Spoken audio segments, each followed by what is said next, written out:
반갑습니다. 신거입니다. 고시원 운영의 가장 큰 적, 누수. 시설 사업자라면 가장 두려운 게 누수일 거예요. 누수 탐지를 하고 해결을 하고 인테리어 복구까지. 오래된 건물이라서 누수 특약 없이 고시원을 인수했다가 누수가 생겨서 아래층 임차인에게 피해를 입혔는데 영업 손실을 일으키고 전자기기에 물이 들어갔다면 정말 끔찍한 일이겠죠. 한 예로 아래층이 병원이었는데 병원의 수억 원대 의료기기에 물이 들어가서 인생이 덜커덕했던 원장님을 본 적이 있어요. 너무 무섭지 않나요? 오늘은 고시원 누수에 대해 전반적인 이야기를 해볼까 합니다. 누수가 생기면 원장님의 판단과 빠른 대처가 필요합니다. 중요한 내용이니 집중해주세요.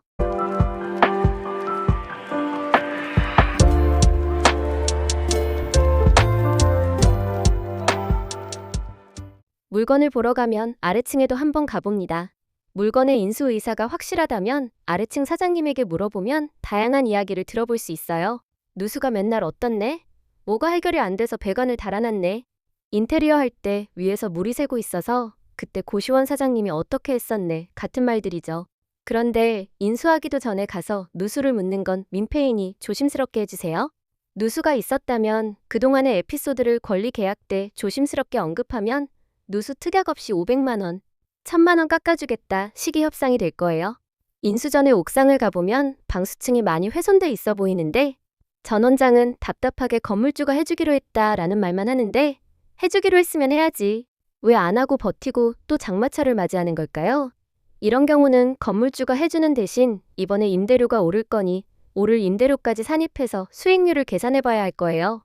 아래층이 공실이라면 인테리어를 할 때 고시원의 방수층이 깨지거나 건물이 흔들려 배관에 균열이 가서 미세한 누수들이 생길 수 있고 아래층에서 인테리어를 못하니 빨리 수리를 해놓으라고 하는데 정말 답답한 일이 아닐 수 없습니다.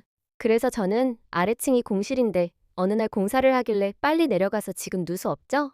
물어보고 건물에 진동이 생기면 위가 고시원이라서 방수가 깨지거나 해서 누수가 생기는 경우가 있다. 근데 지금 보면 알겠지만 누수가 전혀 없기 때문에 인테리어 하면서 생기는 걸 내가 어떻게 할 수 없으니 유도방수 같은 걸로 처리하셔라 해놓았고 역시나 아래층의 인테리어가 진행되면서 누수가 생겨 유도방수 협의가 수월했었어요.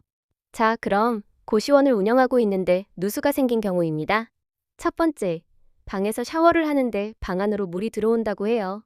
그런데 물의 양이 매우 많을 경우 문 쪽을 향해 샤워해서 그럴 때가 많으니 샤워기를 벽 쪽으로 써보라고 이야기하면 해결됩니다. 그런데 그런 게 아니라 틈에서 야금야금 물이 샌다면 가장자리에 백시멘트나 실리콘을 새로 싸보세요. 두 번째, 아래로 물이 새서 떨어질 경우 항상 누수가 생길 경우 위층의 그 자리 근처 무엇이 있는지를 살펴봐야 하는데요. 방수 작업은 7만 표 방수제를 붓으로 칠해봐야 소용없고 합성 고무 침투성 방수제 작업을 셀프로 유튜브를 찾아가며 잘해보세요. 많이 해결될 거예요. 이걸로 해결되지 않고 꾸준히 세면 수도계통 누수를 체크해보고 세다 안 세다 그러면 하수계통 누수를 체크해봐야 합니다. 하수계통 누수는 배관 내시경으로 탐지할 수도 있지만 탐지가 안 될 때도 많아서 그럴 때는 페인트물을 초대량으로 하수에 흘려보는 방법도 있습니다. 아래층에 페인트물이 떨어질 수 있으니 주의가 필요해요. 침투성 방수제도 마찬가지이긴 합니다.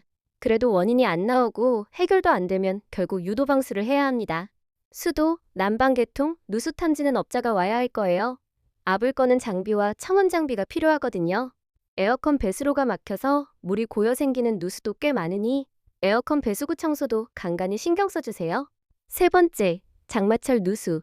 건물의 문제이니 건물주가 해주어야 하는 것은 맞는데 지나치게 권리를 추구하며 건물주와 계속 씨름하는 것도 방법은 아닙니다. 옥상 방수를 한다 해도 해결이 안 될 때가 정말 많고 외벽 빗물 누수도 외벽 코킹업자가 몇 번을 다녀가도 해결되지 않을 때가 많아요. 그리고 아무리 방수를 한다 해도 장마가 끝나고 할 텐데 모든 게 다 애매해질 때가 많습니다. 유도 방수와 외벽에서 조금씩 스미는 것은 두꺼운 단열 벽지를 붙이거나 물기를 밖으로 다시 트거나 하는 식으로 안에서 잡아보세요.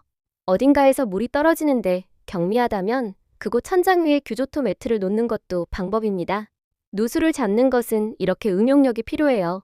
근본적 해결을 하려 하면 해결도 안 되고 인생이 힘들어질 뿐더러 새 고시원을 인수하기도 어려워지니 대응의 영역으로 생각하길 권해드리고 있어요. 누수에 대한 이야기를 하자면 정말 무궁무진합니다.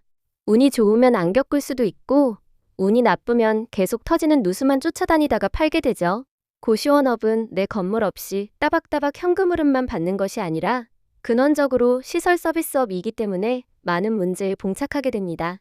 더군다나 신설 고시원이 아니면 설비들이 기본 20년이나 그 이상 되었을 거라 더 그럴 거예요. 이번 강의를 정리하자면 이렇습니다.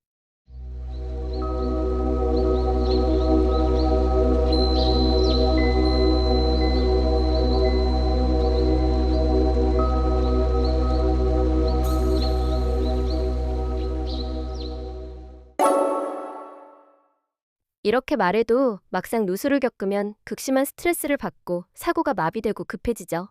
신건은 대부분의 누수에 신속한 해결책을 알고 있습니다. 창업교육이란 소방필증이 어쩌고 계약서의 용어가 어쩌고를 가르치는 것이 전부가 아닙니다. 진짜 문제는 창업한 후부터입니다. 한 번도 겪어본 적 없는 고시원업이라는 새로운 세계에 발을 딛는 거예요. 운이 좋아 당분간 별일 없다면 좋겠지만 별일이 생긴다면 어떻게 해결해야 할까요? 살면서 한 번도 접해보지 못한 유형의 일이 생길 거예요. 어려움이 있다면 신거를 찾아주세요. 감사합니다.